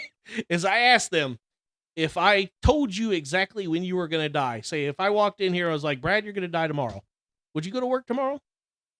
Well, it depends on like what my job is. Your current job. Oh, and then no, because I'll be behind the wheel. Yeah, I'm not talking as if you're the big breast inspector or something like that. No, I'd take my butt to work too if that was my job. Exactly. Like, I'm talking about the mediocre jobs that we have today. But like, if I'm a whiskey taster or something. Yeah, it's like most people would be like, hell no, I ain't going to job. It's because they don't have a frame of reference for what their time is worth. Everyone believes that their time is infinite because they don't know how finite it is. They don't know the value of their hours of their day, of their days of their life, because they can't categorize it in a value because they don't know how much it's worth. So they sell it for the cheapest amount they can. $12 an hour, I'll take it. I have to have money. Brother, you don't know if you fall down dead tomorrow. That hour of your life you just spent at work could be worth $1.6 million to you because you don't know how much it's worth. You know, I did watch, I think it was an animated series, and I can't remember the name of it, but the premise of it was, I think there's like the world was going to end soon, but people still went into an office just so they could spend their last remaining days, weeks, however long it was until the end of the world. That is horrible. And they would go, because, you know, people need meaning, and a lot of people define their lives by their job and their work. And which is sad, because when AI comes and takes that job, well, now what? Now what are you going to do? Yeah. Like, there's a lot of old people I used to talk to, and they're like, I was like, why are you still working? You've retired already. And they're like, well, I don't know what else to do with my time. It's like, man, how browbeaten are you that you can't find meaning in something else other than a tedious job? That is a weird level of like broken. Yeah, like you said, that is some people's whole identity is that man worked hard all his life. That's all he did was just work hard. Yeah. And that's that again by design. Like I've heard it stated this way: for the poor people, their life is about what they own. Like you look at the lower class, and it's all about having fancy cars, nice clothes. It's things to imply that you're worth more than what you actually are. Like not like as a person, but monetary. Like your net wealth is what I'm trying to say. For the middle class, it's all about what you do. The middle class is defined by their jobs because they are the slave state of the entire economy. They have to work because the lower class doesn't have a job. The upper class doesn't need a job. So they are the slave class.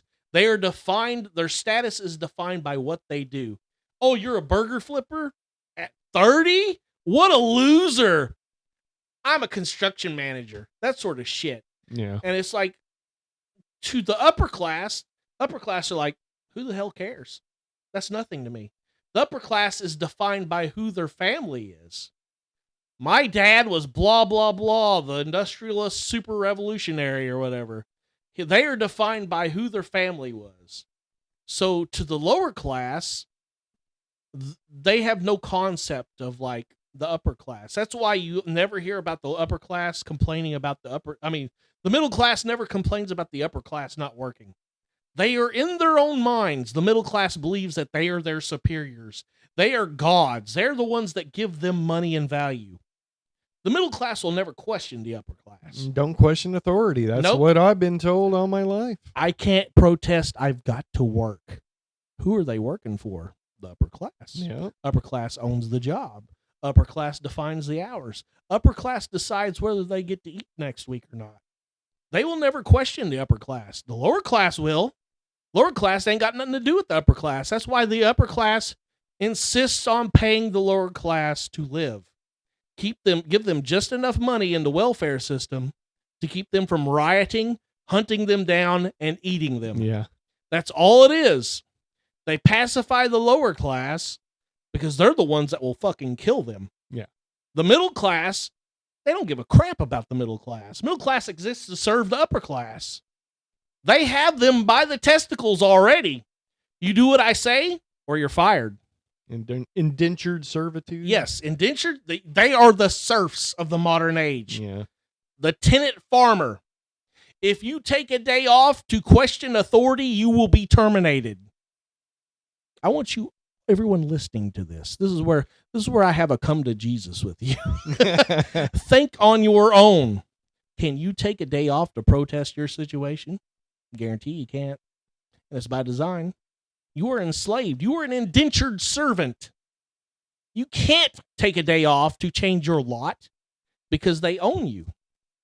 So with the middle class, they always look down on the lower class because they're getting free things. They're getting food stamps, welfare. They see them living like that. And again, the lower class has a different standard than the middle class. They define their life by what they own. So the first thing they do when they get money on the first of the month, buy nice clothes, buy expensive cars that they can't afford, because they want to show that they're not ghetto trash. And I use that term not racially, but as a status. They're not trailer trash. They're not ghetto trash. We've got money. Mm-hmm. They don't have money. They have what the upper class gives them. Yeah. And the middle class blames them because they don't have the same things being given to them. Like, yeah. Why are they getting all this? They're not working as hard as me. Wish I could have all day to do nothing and still drive an Escalade. You can become the lower class. Uh-oh. There's the conundrum. You can have those things. You just got to give up your job. What now? when now I don't have anything to define me other than that poor piece of trash over there that's milking the teat of the government. But then, then they have to look at that, and their values are different. They no longer have the job to define them. They no longer have the status symbol of being a welder or a plumber or whatever, middle manager, whatever. And then they become unemployed and poor, and therefore they fall out of the middle class, and that's all they know. So they're in an alien world with an alien group that resents them. Yeah. This is why the things never change. It's because they're afraid to move up and they're afraid to move down.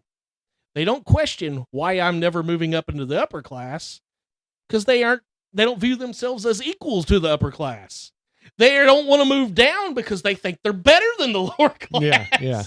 So they are stuck in the slave class and they can't get out, and they'll never protest to change it. And that's why society fails you. I hope you understand. 2 hours into this, and I've just got to the point. And that, children, is why socialism is great. Yeah. They will. The middle class will fight to keep their situation as bad as it is. They hate the idea of changing it, because if you help them by giving them a monthly stipend of $2,000, what was that? I forget what it's called. Universal basic Yeah, income. that's it. Suddenly they believe they're lower class and they don't like it. I'll take that money. I don't. Yeah, care. A VA pays me enough to live, and I have not shed a tear. I am in the third state of class. And that's another thing too, is man, I'm getting into some deep stuff. So you haven't lost your identity because you don't have a job, but you're still getting money from the government. I exist in the fourth state, and it's one that no one ever talks about. It's the warrior state. If you are a veteran or enlisted, you are beyond this group. All groups look to this group, and they will not question it. They don't care where the money comes from because we deserve it, because we fight for it. And our guns can be turned on everyone else at the drop of a hat, and they will not, and it always goes poorly when that happens. So they don't question it. Veterans deserve this. It is for them. They fought, and they can fight us. Keep them happy at all cost. Mm-hmm. That is the truth of it. The upper class knows the moment that the warrior class turns on them, they are dead. The middle class knows the moment that the warrior class turns on them, they are dead. The lower class is what usually composes the warrior class. So they have friends, and they aren't going to turn on their friends. They don't get soldiers from the freaking middle class and the upper class. You might every so often, but it's mostly the lower class. People who have no hope or no change that they can do on their own. They can't go to college because they can't afford it. They can't get a good job because they don't have a good name. Their dads are, and this is just stereotyping, usually drug addicts, unemployed, lower class people themselves. It's hard to escape the lower class except for through the warrior class. And that's where most of us go. That's just the truth about it. And I always heard the stories of the ones that came back from Vietnam. Mm-hmm. They're like always homeless. They're always Mm-hmm. the ones in the lower class. And I was like, well, why? If they could come back and get anything and everything given to them, why are they in the situation that they are in now? They had a unique situation that was like outside of that entire world. They came back from a war that was hated. Yeah. And all the other classes had blamed the failure of this war on them when it wasn't their fucking fault. They were sent over there by the upper class, composed mainly of the middle and the lower class, and then the middle and lower class turned on them while they were over there. All because of propaganda and all because of this and that. And they came back hated. And that was the problem. They did not benefit from the being of the warrior class. Right. And that was a shit deal. Yeah.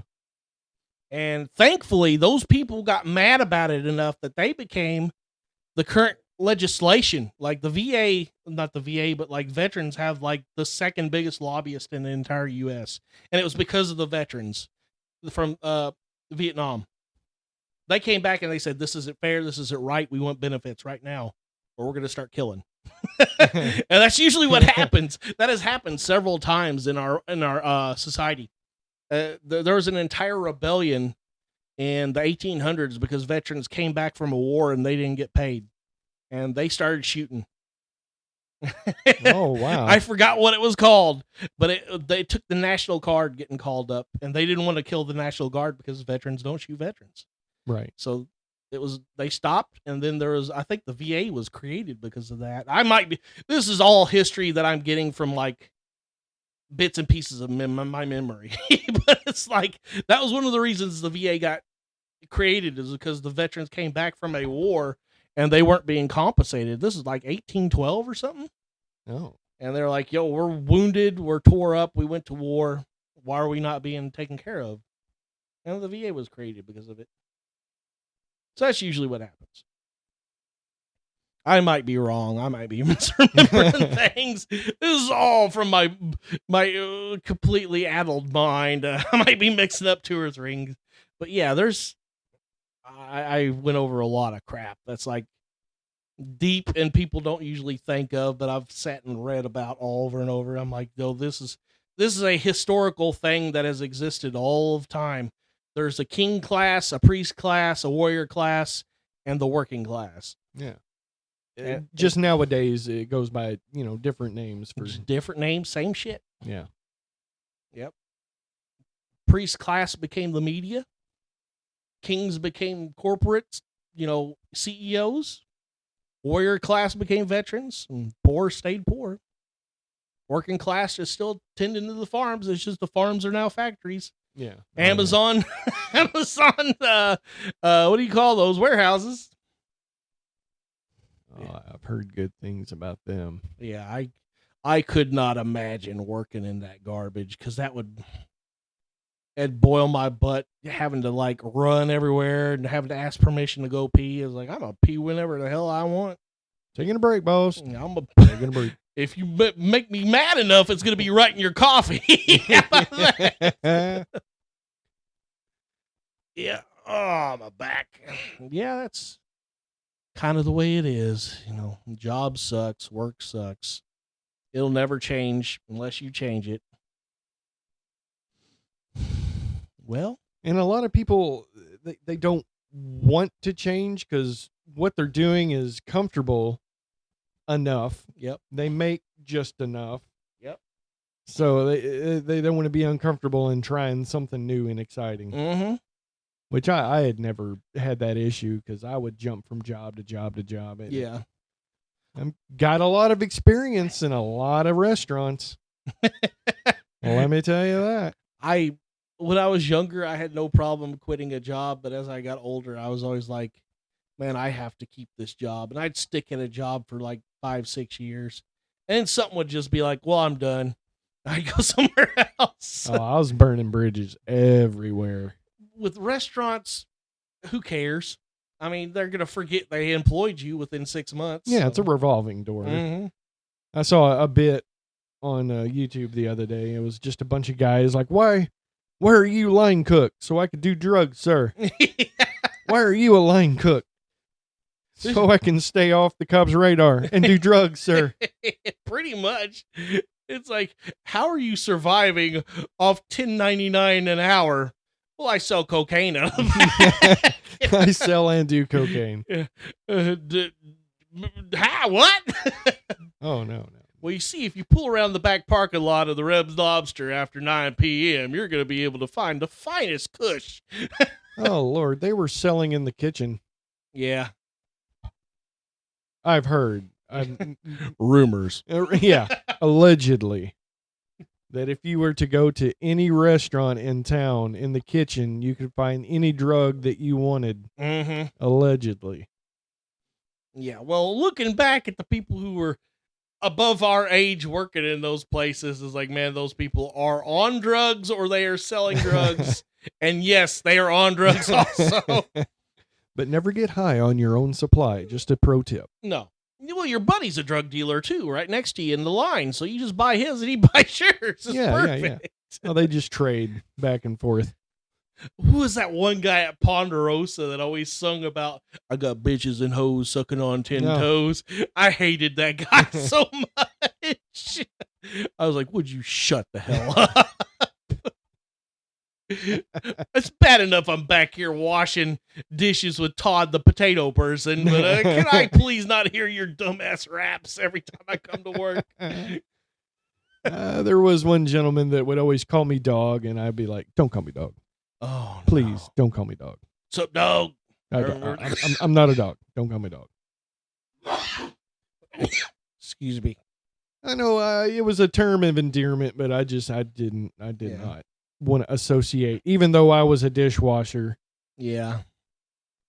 I was not hip to the modern slang myself, so I always took everything as an insult. I had a bad habit of that back when I was younger, just being like, well, if I don't get it, it's obviously the joke's at my expense. So now I'm mad. Yeah. I was the same way. I wish I would not have been like that. I really, really do, because I know I probably made a bunch of people mad. And I always thought everybody was talking about me behind my back and hated me. Mm-hmm. Everybody.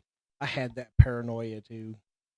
That's probably why I was so combative with everybody. I was like, man, these people are always judging me and talking crap. They hate me. Yeah. That one time, that Josh guy who was a supervisor or manager or something at Ponderosa pushed me. And I was like, I should have just slipped and made myself rich right there. But I was younger and I didn't know anything. I didn't know any better. I didn't know that a manager wasn't supposed to be pushing you and shoving you and screaming Well, at you. first of all, he shouldn't. That's the thing. No, nobody should do that. No. But again, I was in high school. So I was like, yeah, this is just normal. You push and you punch each other. And We could do a whole episode on just working at that Ponderosa. yeah, and we will, I guess. Oh. It's not a bad Oh. idea. Okay, well, we'll put a pin in that and we'll So save it. many Ponderosa stories, and then we had a few Red Lobster stories, and Yeah. you'll never eat at Red Lobster again. Oh, we also had the great misfortune of also working at the same porn store, Yes. but not at the same time. I worked there first, and then you came in after I left. yeah, oh God, that's a horrible job. I can't wait to do an entire show on how horrible that job Yeah, was. we could porn store stories. How do you combine porn and horror at the same time into one word? Because that's exactly what it is. Poorer. Horror stories. Well, now it just sounds like we don't have any money. Yeah. Hey, poorer stories. We were poorer. Well, I was in high school. I was in college at the time. My first rodeo in college. Yeah. So it was one of those things. I was like, yeah, it will be a little bit extra money on the weekend. I only worked Saturday and Sunday, so it wasn't bad. It was bad. Oh, yeah, it was bad. It was the worst job. Oh my God. Yeah, we'll save that for a whole, Yeah, put whole that in new your back episode. pocket. Save that one for later. Another one of our friends, he ended up working at a different porn store as well. Yeah. So there's like a running theme between all of us. I really want to get CW on here. I'm hoping that next week he'll come by and we'll have an extra microphone for him and he can join us, I hope. If not, then we'll roll with the punches. We'll see what happens. Yeah. But we're almost at the 2-hour mark, so we're going to have to call her here. We hope you enjoyed the show, and we hope to see you back next week. As mentioned, my name is Brian. I'm Brad. And this is the Brookport Best Friends podcast. We will see you next week. Have a good day. Bye.